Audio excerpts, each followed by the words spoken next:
అనిత్యమైనవి. ఈ శరీరం, ఈ జీవితం, ఈ సంబంధాలు అన్నీ ఈ రోజు ముగుస్తాయి. కానీ మనిషి చేసిన పనులు మాత్రం చావదు. ఆయన ఎవరు? ఒక శరీరం కాదు, ఒక విలువ. ఈ రోజు మనం స్మరించుకుంటున్న ఈ వ్యక్తి కేవలం ఒక శరీరం కాదు. ఆయన ఒక ప్రేమ, ఆయన ఒక సహాయం, ఆయన ఒక న్యాయం కోసం పోరాటం, ఆయన ఒక దమ్మ మార్గం.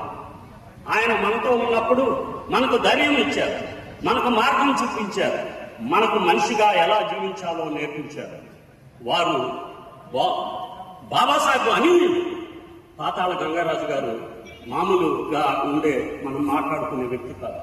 వారు బాబాసాహెబ్ మార్గాన్ని అనుసరించిన వ్యక్తులు. కనుక ఎవరో ఏదో సోషల్ మీడియాలో ఇష్టం వచ్చినట్టు పోస్ట్ పెట్టుకున్నంత మాత్రాన ఆయన పరినిర్వాణం ఒక గొప్పది, ఒక సమాజానికి మార్గదర్శకంగా ఉందని మీకు తెలియజేస్తున్నాను. ప్రియమైన వారా, మీరు మమ్మల్ని వదిలి వెళ్ళిపోయారు. మేము మిమ్మల్ని మిస్ అవుతున్నాం. మీ నవ్వు, మీ మాటలు, మీ ప్రేమ, మేము ఏడుస్తూ మాత్రం గుర్తు చేసుకోము. మేము మిమ్మల్ని గర్వంగా గుర్తు చేసుకుంటాం. మీరు మాకు నేర్పింది మనిషిగా ఎలా ఉండాలో, దమ్మం అంటే ఏమిటో, ప్రేమ అంటే ఏమిటో మేము మిమ్మల్ని కోల్పోయాం. కానీ మీ నమ్మకాన్ని కాదు. మేము